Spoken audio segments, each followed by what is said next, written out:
Hello and welcome to episode 105 of the Ego Chall Podcast. My name is Preston Byers, and as always, I'm joined by my co-host Justin Binkowski. And it's been a few weeks, but we're back, and we are going to be talking about RosterMania because that has actually happened in the Call of Duty League after Major 1. We also have Major 2 Week 1 qualifiers coming up this coming weekend, so we're going to give our predictions for that. And we're also going to give a little bit of a check-in on our tier lists or our power rankings before we get to the Major 2 qualifiers, since we did not do that after Major 1, but we will do that today. But before we get to any of that, how are you doing, Bink? Doing all right, hanging in there, and yeah, we took a week off because CDL took a little bit of a break, but some stuff went down over these last couple weeks since the early, or no, it was the end of January, Major 1 already. So yeah, probably just around a little over a week break for them, and same for us. So yeah, we got some stuff to talk about, and might as well jump right in. Yeah, I think we both knew that there were going to be roster changes. These specific roster changes I did not expect. I don't know if that was the same for you, but we definitely have quite a bit to talk about. Let's talk about the RosterMania stuff first, because there was a lot of fallout from Major 1, as we expected. Teams that did not finish as well as they thought they would, either in the qualifiers or in Boston at the Major. But we have quite a few CDL teams making changes heading into the Major 2 qualifiers. Let's start with Seattle, because this is like the weirder one. Obviously, Seattle has been pretty decent this season, kind of middle of the road. Had an all right Major 1 performance, but Brezzy, who I don't think he's played in the CDL at this point. I know he was on the Paris Legion roster that first year, but I don't think he ever played for Paris in the inaugural CDL season. I'm not sure what roster he would be most well known for. I'm thinking Elevate or the Denial Esports guys in like 2018. I remember writing. I actually saw my article from when all of those guys got scammed essentially by the owner that did not pay them when they were on Denial. I have that article, and I'm pretty sure he was on that roster, unfortunately. But Brezzy, he's kind of been in challengers, just kind of biding his time. And it looks like he is going to make his CDL debut with the Seattle Surge in the Major 2 qualifiers.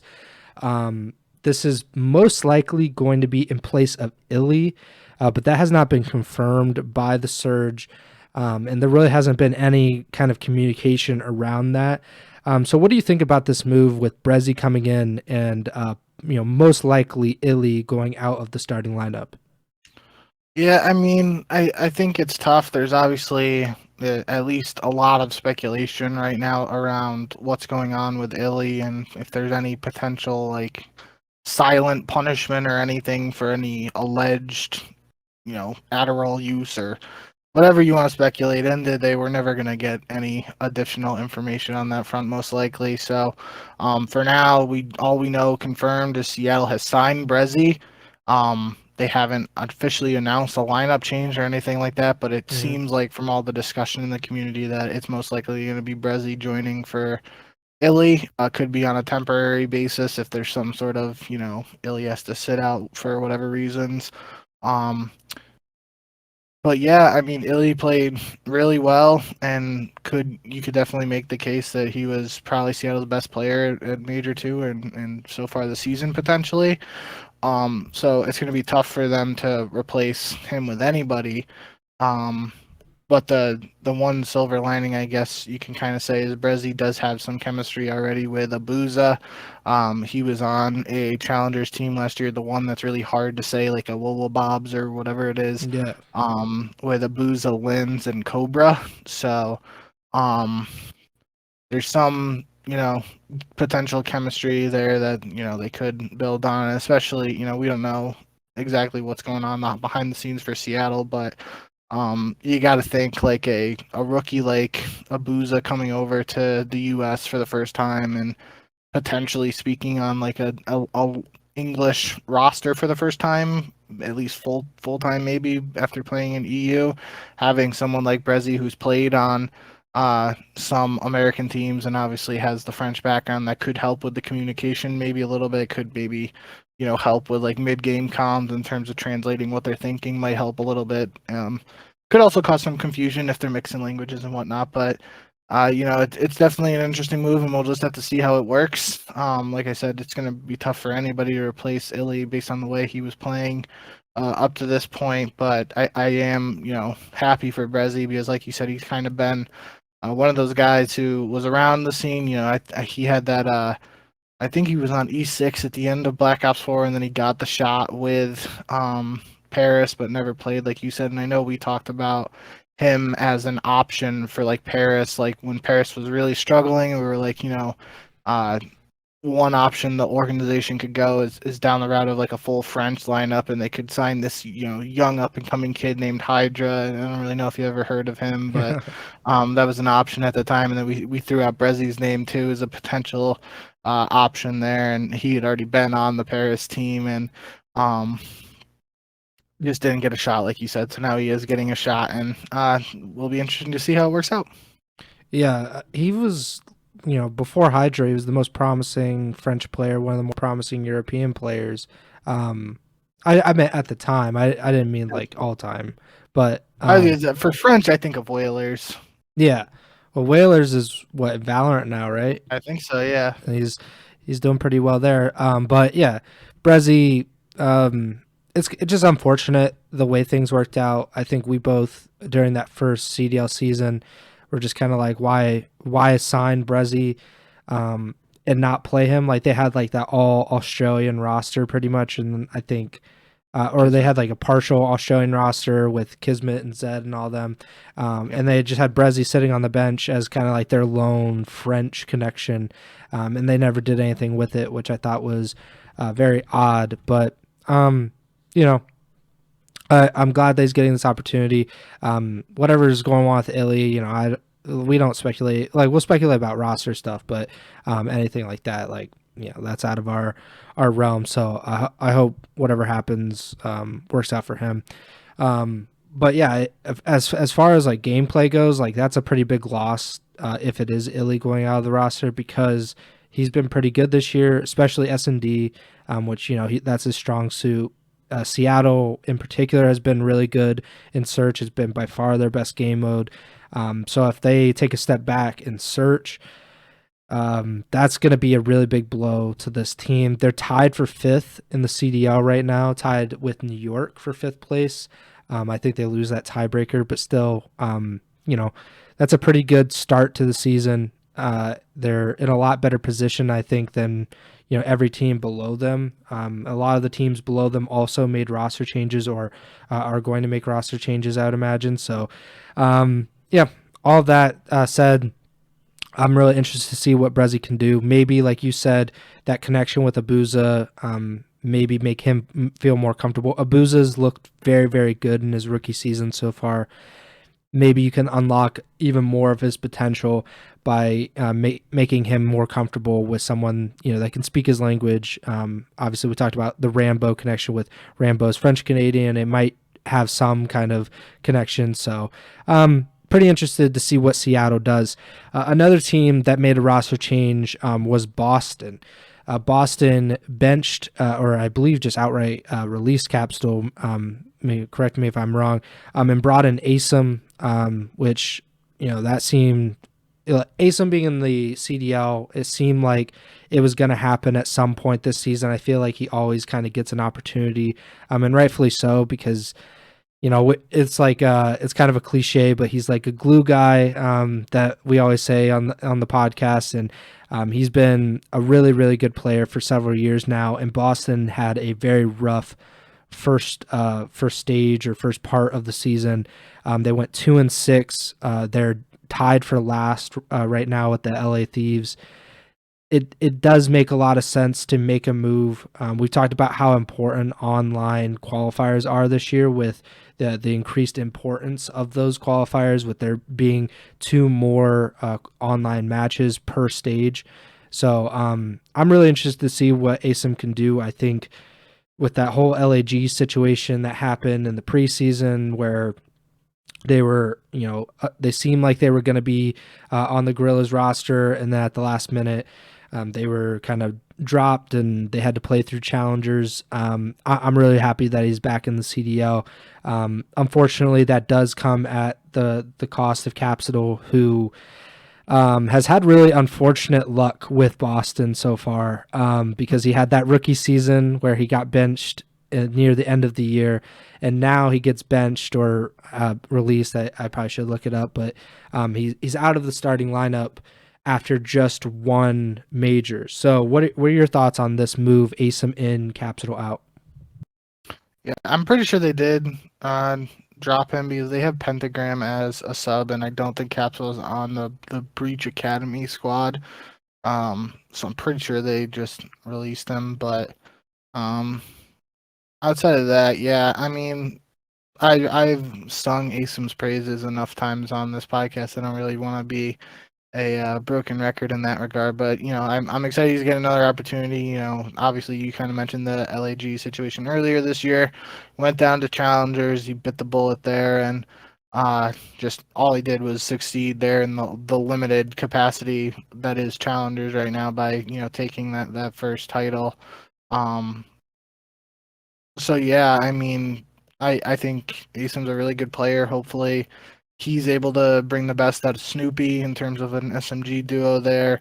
And even in the current meta where he might not be running an SMG as often, we've seen him be able to do some things with an AR, especially what is seemingly a do-it-all AR in the MCW, although it was recently nerfed with the Season 2 update, all that stuff. But yeah, I think Boston has been a bit of an enigma this year. Just they had that 3-0 win over Toronto, right? That's the only series Toronto has lost all year. But just in other opportunities, they've had some chances, weren't able to close out matches, and in other ones they just haven't really showed up. And then at the major, beforehand in the qualifiers, we're talking about it being like Snoopy popping off to get some wins for Boston. At the major, you have Slasher dropping like a 1.4 or something KD, I believe, or something ludicrous. So you got winners on this team. You got what should be a good culture there, and good fundamental mentality. It's just going to be if these guys are able to bring the best out of Snoopy, and I'm looking forward to seeing how ASIM and Snoopy work together in particular, but the whole team as a whole. Obviously, Capsule, it sucks, but ASIM, it feels like an upgrade at the moment. We'll see what happens with Boston. They do need a change. 2-6 probably just isn't acceptable at this point, considering you have Slasher, a former world champion, you have Priesta, a former world champion. It doesn't seem like it was going to work out with this roster, but we'll see how it goes with ASIM in the lineup. LAT made some moves, which was a little bit surprising, just considering I felt like they were going to try to stick it out. But when you look at that, they are also tied for last place with Boston, 2-6, 10-20 map count so far this season. That is not surprising that a team like that would make a roster change at this point in the season, and they actually made two.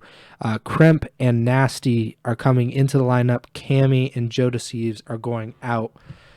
It has been a really shocking fall from grace for Cammy over the last few years, because he was an MVP candidate just a few years ago, and now after a poor season with Minnesota last year, he didn't get much time with LAT here, and he's already out of the lineup. Joe Deceives had that last year with LAG, now with LAT, and he is also out of the lineup after one major.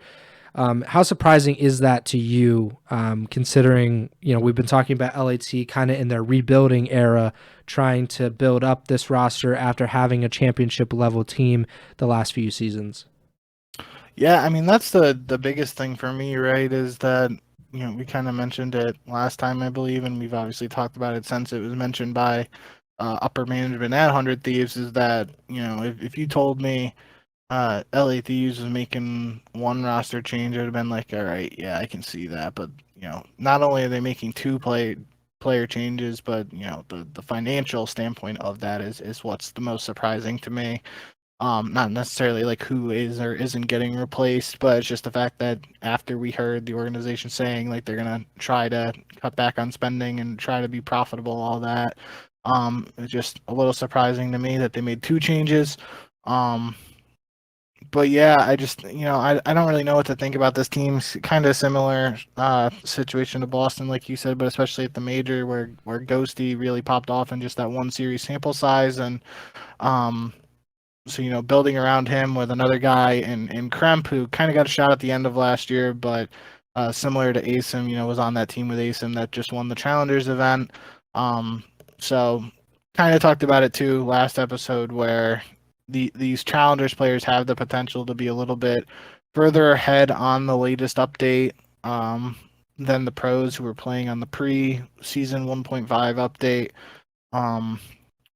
At this point now, most of them should be on even playing field in that regard, but challengers players could still be a little bit further ahead. So it could. I think we said they were like 1-9 or 1-10, something like that in hardpoint LA Thieves, and we were joking like it can't really get worse. It technically could if they just win 0 hardpoints, but they kind of only have room to grow in that regard. So it will be interesting to see how this team performs. I think Nasty and Afro have a little bit of that pre-existing chemistry there from probably London days, but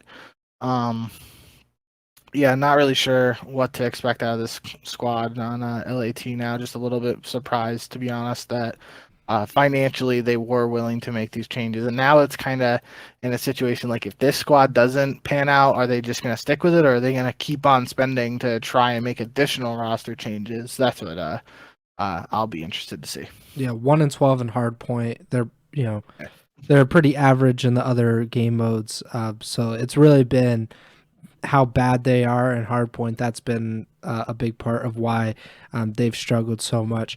As far as the contract situations go, I'm also interested in that. And I probably should just reach out to one of these players to ask what the situation is. But I have a feeling that because I just don't feel like the teams would cut these guys if it wasn't kind of negligible in terms of financials. Like maybe you can cut these players without paying them any part of their contract after that, and then you just sign another player for the minimum.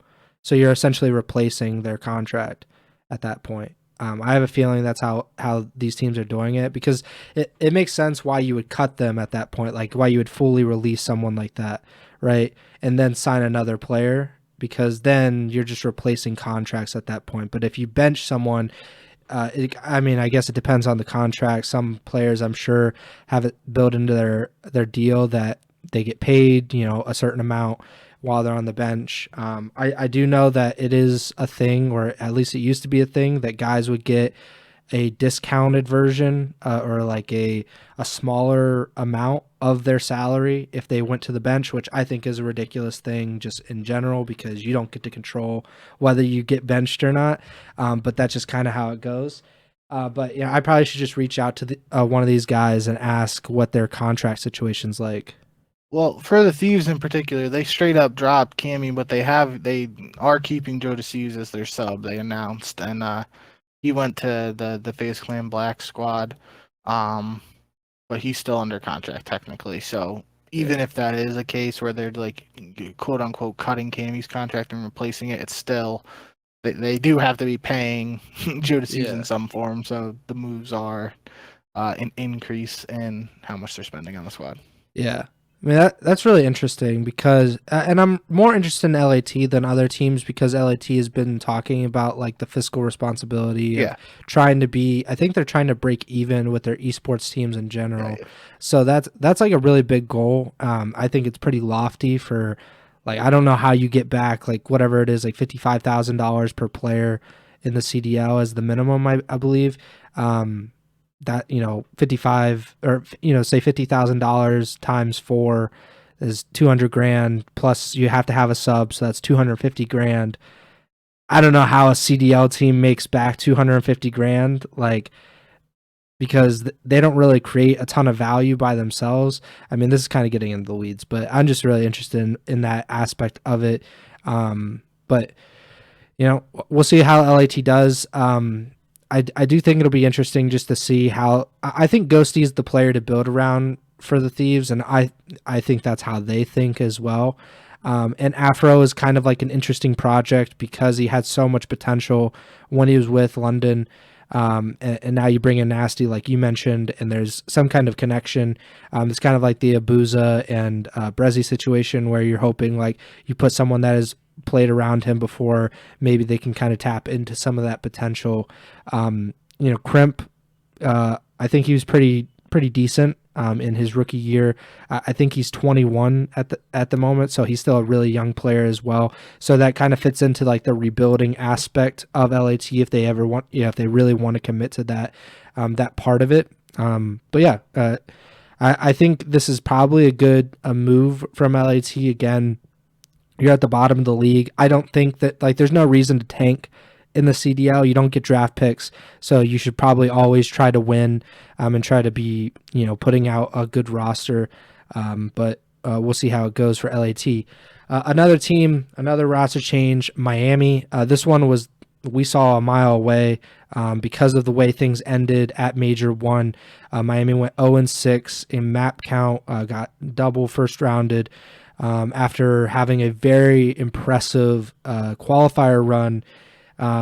So it was pretty much guaranteed, it felt like, that they were going to make a roster move, and that the easiest way to do it was to bench Journey and bring in Eric Boom, who they signed as part of their 5-man roster at the beginning of the season. Eric Boom started in Challengers. I think we've talked about it quite a bit. Any thoughts about this now that it is actually happening? Eric Boom is coming into the roster. No, I think like you said, we saw this one coming. It seemed like the most obvious move out of any potential move from any of the franchises, just based on Journey struggling at the major and Miami as a whole struggling at the major after a pretty solid online set of qualifiers heading into the event. So makes sense. It's time to see what Eric Boom can do on the servers. Yeah. Vegas also making a move, dropping Standy, and they're reportedly signing Geo, who is a Challengers player, played for the Lore Gaming roster at the Challengers Open. They got second. I think it's a pretty surprising move that it's Standy. I think everybody pretty much expected it to be Purge. And I think that's a reasonable expectation. Just, statistically, Purge had, a really poor first stage, 0.82 KD through the matches so far. Vegas has looked really shaky. They are tied for 9th place right now, 2-7 through the first 9 matches. I think they have been reverse swept 3 times this season, which is just a ridiculous number because you've only played 9 matches. A third of those have ended with you losing in a reverse sweep. I'm trying to look up who they've actually beaten, but it hasn't been pretty for Vegas. I think they beat Minnesota in like their first match, and then so the first match of the season they won 3-2 against Minnesota, and then they beat Miami, who obviously had a very poor Major 1. So those 2 wins are not particularly impressive. Minnesota at that point, they lost like the first 3 or 4 matches of the season. I just don't know what to do with Vegas. Sandy getting dropped feels like the wrong move, and they're gonna roll swap. So Purge is gonna be a sub player now because Geo's an AR player. So it's gonna be like Geo and Attach as like the main 2 ARs, and then Purge and Nero as the main sub players. I'm interested to see what actually happens with it. I do think they're probably making the wrong move, but it's also, it's just my opinion. I have no idea. I don't think that anybody they could bring in right now can make this like a championship level roster. Really, all they should be fighting for right now is just like some consistency where they can kind of build out and try to dig themselves out of the bottom four, because being in the bottom four, as Vegas or the Legion know very well, is not where you want to be. It usually winds up with them not making champs. So any thoughts on this, with Gio reportedly coming in, and Standy definitely going out? Yeah, I mean, it's Vegas, so we don't know yet officially what's going on, and probably won't find out until the day of their first match or slightly They before. load in. Yeah. Yeah, I don't know much about Gio, but I was trying to find the tweet and I can't find it, but I'm pretty sure like the thing going around was that like he got signed by FaZe Clan Black on February 2nd after Asim and Kremp left to go to the league. Him and Joe DeCeves came in, and then on February 6th, the account tweeted, "Sent to the league with express shipping. Today, we thank Gio for his short time spent with the team." So literally 4 days.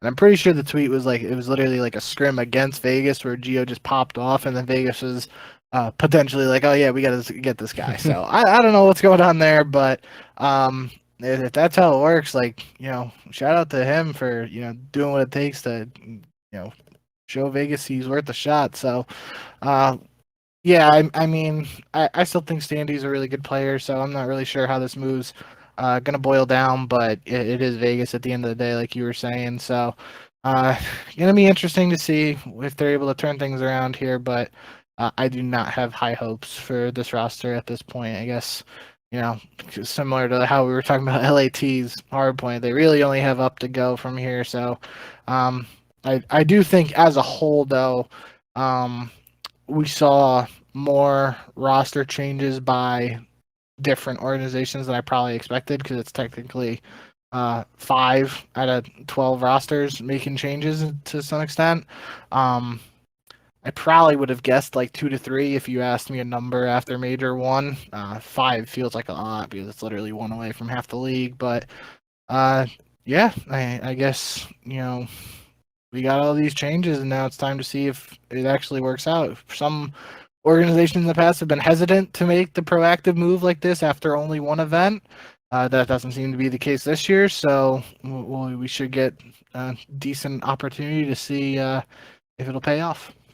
I'm actually glad that there are roster changes, not necessarily that guys are getting benched or dropped or whatever, but I was actually pretty concerned that the financials of the league have been obviously pretty publicized. Like, teams aren't making money, but I was afraid that would stop teams from making roster changes even when it was necessary. Something that I've criticized some teams in the past for, just kind of giving up essentially and not trying to continue to improve. But that doesn't seem like it's going to be the case at least at this moment. Considering LAT, Boston, so the bottom 2 teams both made roster changes. Carolina already made a roster change. Vegas making a roster change. LAG has not. So, out of the bottom 7 teams, LAG right now is the only team that hasn't made a roster change this season. So that's pretty interesting. And the fact that Minnesota is 4th in the standings is probably the most interesting part about this whole thing.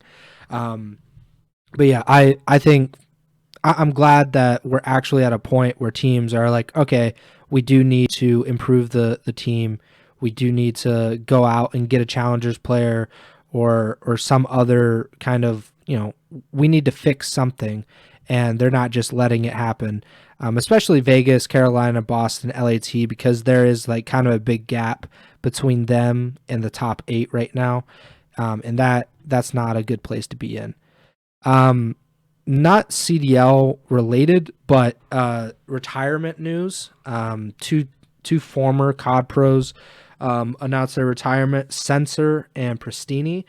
Prestini, obviously former world champion, twin brother of Arcides, who plays for Seattle. What he won in 2018 or 2019 with United 2019, I believe, because that was the last non-CDL champs. And he played for Florida, played for Chicago, I think. And, he is obviously former world champion. That's kind of like exclusive company. So a very, very good career for him. Sensor, former national champion, as he would like to remind you all the time. And one of the more popular players in COD right now. So they both announced their retirements. I don't know if you had any thoughts or opinions on those two retirements. Yeah, I mean, wishing them both the best in what they're pursuing after this. For Pristini in particular, I mean, would have been like the third or fourth event I went to was the Atlanta Open in IW, where he gets his first championship there on a United team that people definitely weren't expecting to hoist the trophy at that event. They took down Optic there, and that was the one where Optic went on a pretty wild losers bracket run where Karma had the 1v2 against Fastball or 1v1 against Fastball to keep them out of top 16. And yeah, I've always, thought highly of Pristini. He's another one of those guys, he had his moments where he could pop off and be the top of the leaderboard kind of guy, but he was more willing to be one of those glue guys and role players and doing the dirty work that needed to be done. So, and I think, when all's said and done too, in comparison to his brother Arcides, like it wouldn't be exactly super hard to believe that some people would just put his career off to the side in comparison to Arcides, but it's definitely he had a good career, and he's got the ring, so you can't take that away from him. And wishing them the best. Sensor too, he's been around for a while. I remember watching them this before the Annette days, before the cutoff jersey days, where Sensor win the national championship in Black Ops 1, which is still one of my favorite games and where it all really started for me. So shout out to both of them, and we'll have to see where they go from here. Yeah, I mean, I give Doug quite a bit of grief, deservedly so, but I think the best thing that he has done in like the last few years has been like he really champions the challenger scene, because that's kind of what he's been doing for the last several years, and I think that's always great. Like that scene needs it more than the CDL does in terms of like support and attention, and Sensor's brought that over the years. So if there's anything good that I can say about Sensor, it is definitely that he has been a real big supporter of the challenger scene for like really the last like 4 or 5 years. But yeah, that does it for like the RosterMania aspect of it. But we do have some map pool stuff. So Rio is coming in for both Hardpoint and Search and Destroy, replacing Terminal Hardpoint and Skid Row Search and Destroy. I don't know if you had a chance to play it, or I haven't obviously had a chance to play it either.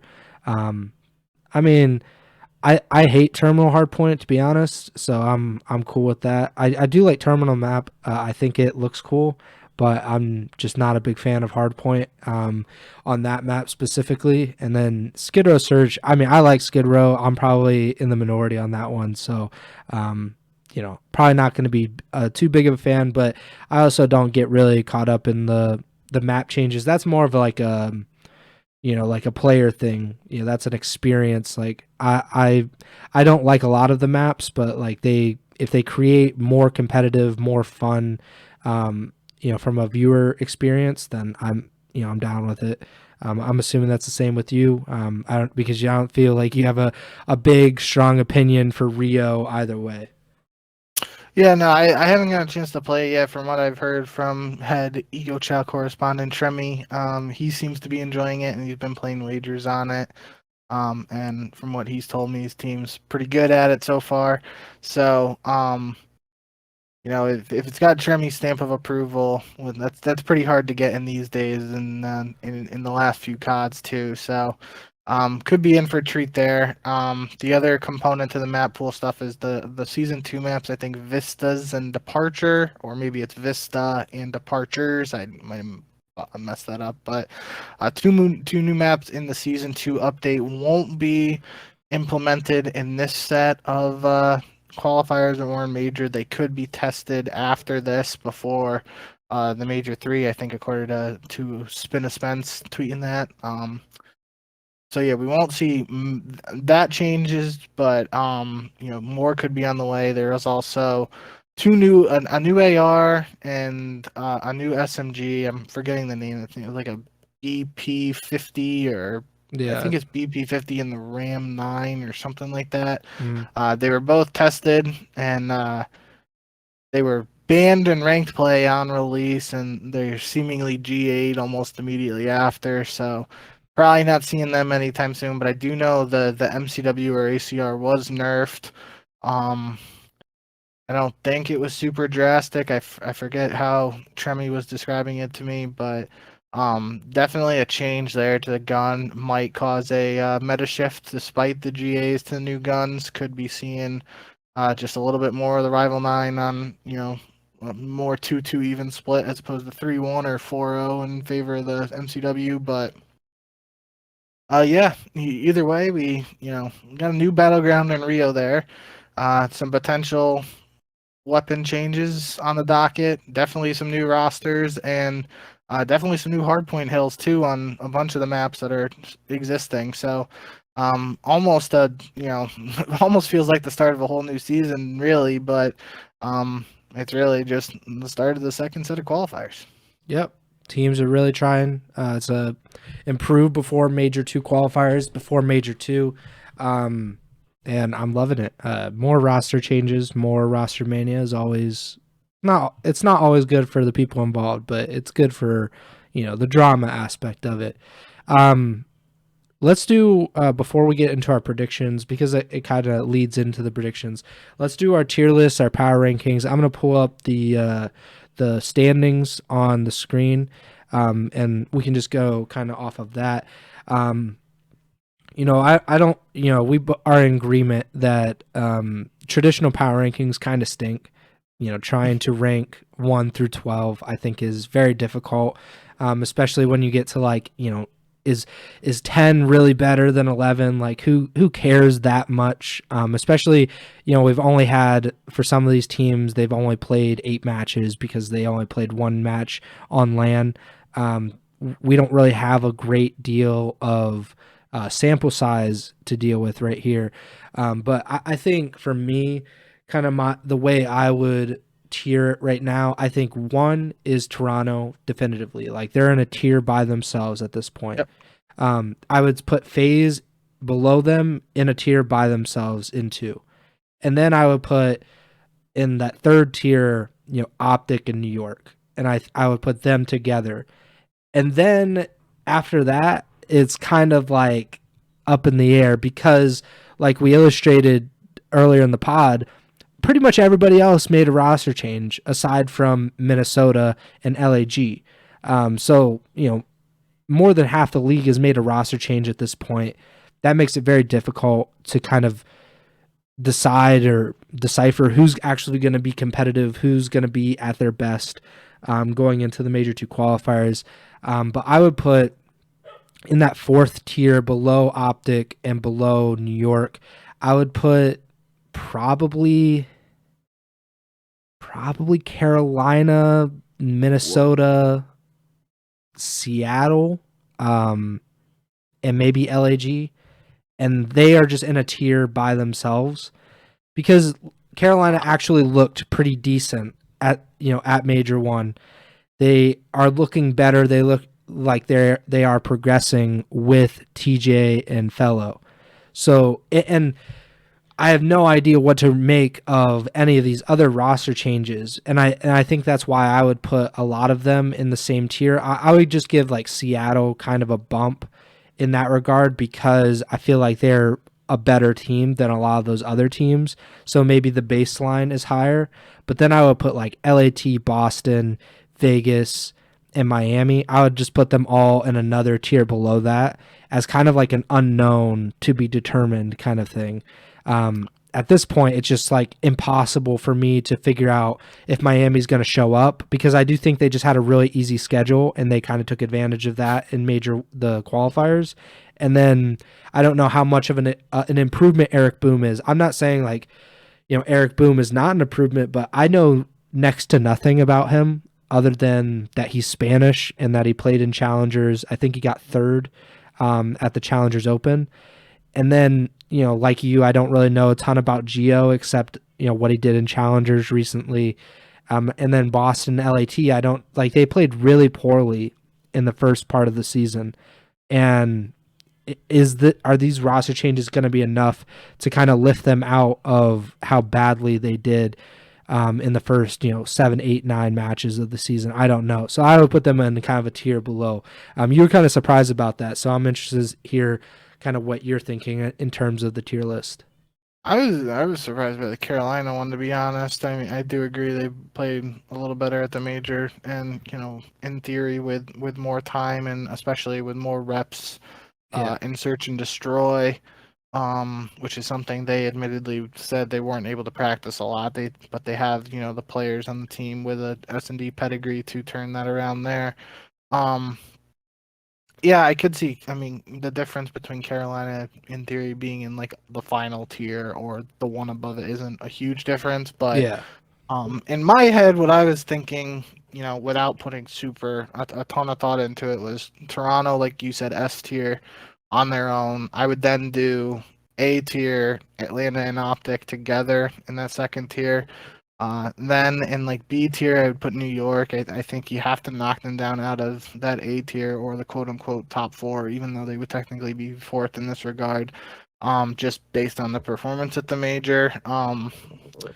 But they would still be fourth technically in that. And then really like maybe like have New York as like a B, and then maybe as a B minus you put Minnesota. They kind of would be in the middle between like a B and a C tier for me, but their performance at the major can't be ignored, so I would put them after New York there. And then the Seattle one is tough just because we did see some flashes and potential at the major, but we don't know exactly what's going on behind the scenes and with the roster. So I guess you put Seattle behind Minnesota, but I don't really know in what tier again. I guess I'll say like a C tier. You do Seattle, LAG, and then Miami. I think Miami played better online, so heading into these qualifiers, they have a shot, and just Journey really struggled at the major in particular. So unless Eric Boom comes in and is dropping 0.5s, it's hard to imagine them not improving in some regard. I'm pretty sure they, I was looking at it though. Miami, we're going to talk about it in a second. But Miami's first 2 qualifier matches this week are not easy by any stretch of the imagination. So maybe not Miami in that tier that I was just saying, but and then the rest of the pack really after that. I think after like the top. I mean, really, after the top 3, it's like kind of just find the needle in the haystack. Like it's really, you could really make the argument that you do like an S tier Toronto, Phase Optic A tier, New York, Minnesota B, and then the rest after that. But yeah, it'll be interesting to see once we see these new rosters play. Exactly how some things shake out, and it is, like you said, a small sample size for a lot of these teams, so should get a better read for some of them. Yeah, like you said with Miami, I think it's pretty interesting because I think they're almost definitely going to lose those first 2 matches, and then if you look at the rest of their schedule for the qualifiers, like they don't play that hard of a schedule after that. Granted, like I really think like I don't feel like there has been this big of a gulf in talent or, in kind of like where I think teams are. I don't think there's been a bigger gulf before this season because like it really feels like Toronto, Atlanta, Optic, And New York obviously is like super tainted right now because they did so poorly in Major 1, but it doesn't feel like those teams can be like really touched. So those teams look like very intimidating on a schedule, and no one else really does at this point. If you look at another schedule, like, oh, they have Seattle, oh, they have Vegas, oh, they have, whatever, Minnesota, and it doesn't feel like that is, too tough of a matchup. That it feels winnable for pretty much every team. And I that's going to be really interesting, especially toward the end of the year, if that keeps up, that pretty much outside of the top 4, it's a wild card. Like any of these teams are capable of winning those matches. And then you'd have kind of a race to, the top 8. Like we saw with Vegas last year, where they had a really good shot at making champs, with, what was that, Minnesota? And there was another team that I can't remember, but essentially we had like a 2 or 3 team race for 8th place last year. And I think that we could be heading toward that at the moment. But yeah, I agree with you. Like, it's kind of hard to rank those like bottom 5, 6 teams. And with the roster changes, it's like our predictions, right? Like when we do our predictions, we're going to be like, I don't know, like who knows? Because, you're going to have teams playing against each other where they're both debuting new rosters. And that it makes it almost impossible to predict what's actually going to happen. So, don't hold us liable for any bad takes that come out of these tier lists or predictions. But do hold us accountable for the good ones. And if we do something good, please say that we're very smart. So let's get into the predictions. Major 2, week 1. We got quite a few online matches, so people are going to complain about the online aspect, I'm sure. I'm sure there will be at least one team that complains about lagging or something after their match. But Friday, February 16th, we only have 2 matches for some reason. Miami versus Toronto kicks off Major 2 week 1. This was the first of the 2 matches that we were talking about. Miami is almost definitely not going to win. I'm obviously going to go with Toronto. Yeah, I'm going to take Toronto too. It's close. 3-2 maybe. I don't know. Maybe Toronto can force a game 5. Carolina versus New York. I'm going to go with New York just because I don't want to pick against them. It's kind of like the FaZe thing where they looked a little shaky in the last few years, but it was very hard to pick against them. I'm going to go with the Subliners regardless. Yeah, I'm going to take New York too, but it's definitely worth mentioning that at the major where they struggled, Carolina was able to beat New York, and that was technically with the Carolina roster having less reps than what they should in theory have now. So it could be interesting, but maybe a little bit of a trap game, but I'm going to go with New York too. It's always a Clayster revenge game. He has... if this was non-CDL, he would have a revenge game against like half of the teams that he would play. But yeah, I don't think Carolina's going to win that, but I'm interested. Saturday, February 17th, Carolina versus Boston. I'm going to go with Carolina on this one, but again, the caveat is we don't know what Boston will look like with ASIM. Yeah, I'm going to take Boston. It should be an interesting one. Again, in theory, this roster has more reps than the other squad they're going up against, that being Carolina having more reps than the new Boston roster. So, not really,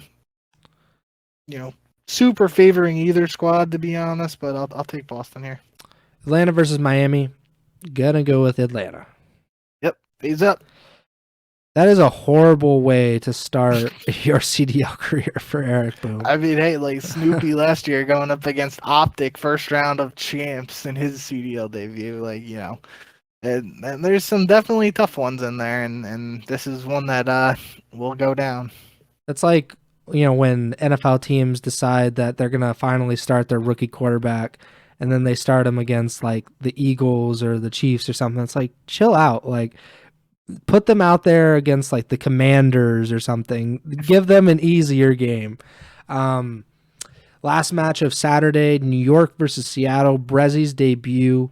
So French versus French, I guess, with Hydra and Brezi. And we have a Booza who is, Belgian, but, we're just kind of lumping them all in together, I guess. New York versus Seattle. I mean, I got to go with New York, but I think this is like the most interesting match just for me in general, because I really need to see how the Surge look like in search, because it was such a point of strength for them with Illy. And we're assuming that Illy is not in the lineup. If they take a real step back there, I'm going to be really concerned about them being in the top 8 for a while. So I'm going to go with New York.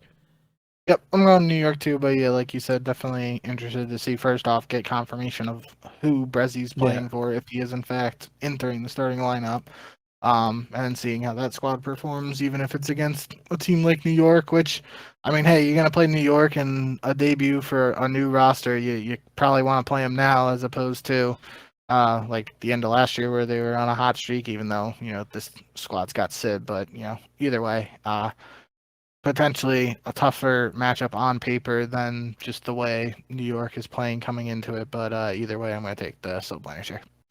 Sunday, February 18th, 3 matches. LAG versus Vegas. That is a tough match to predict.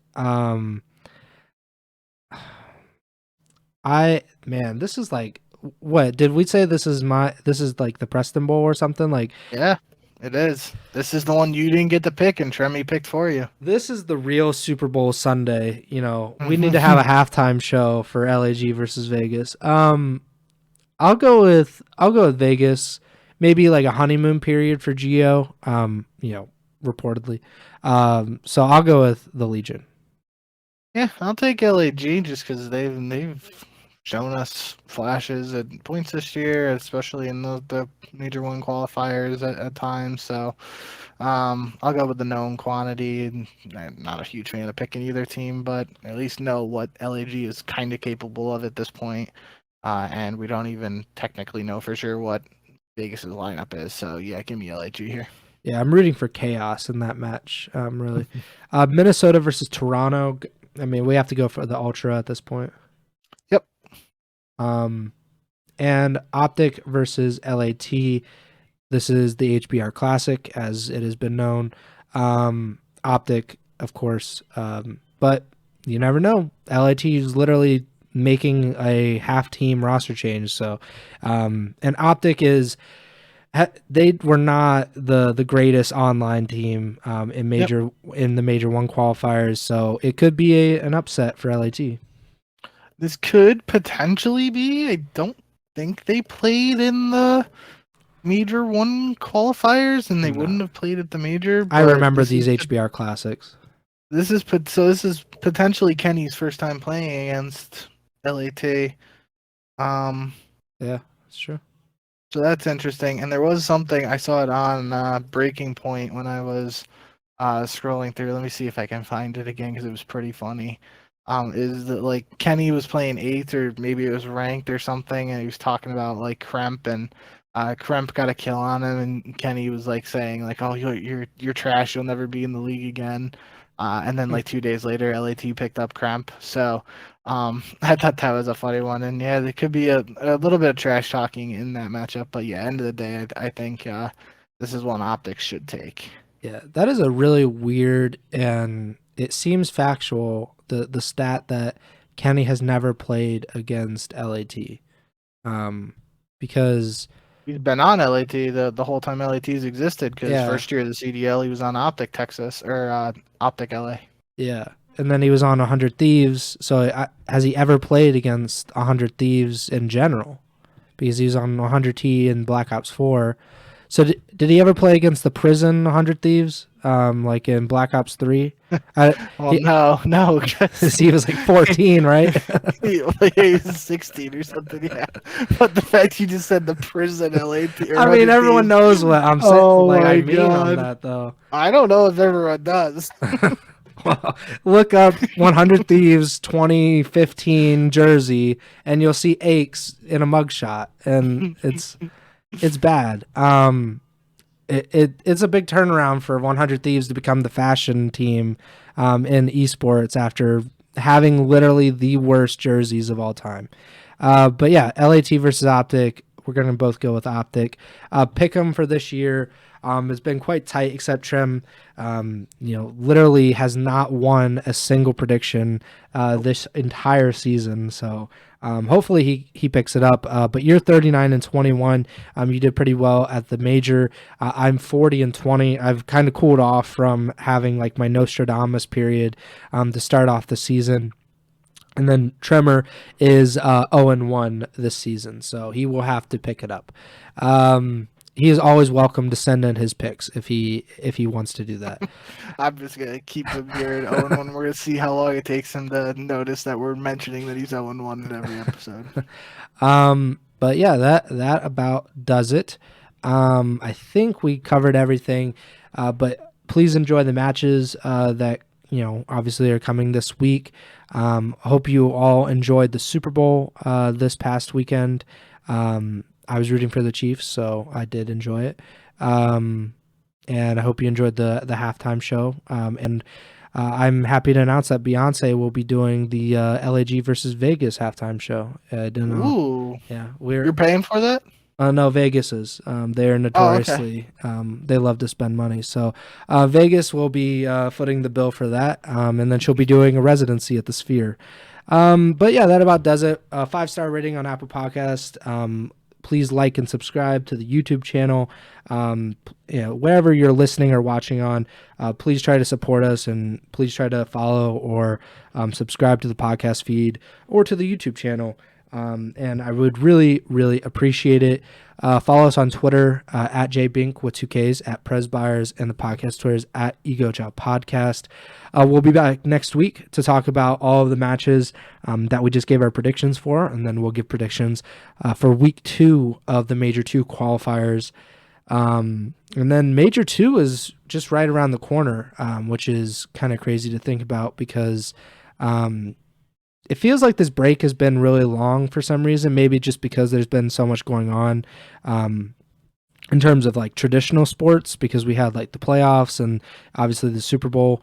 But Major 2 is happening March 21st to March 24th. So not that bad. But we're going to have some Really?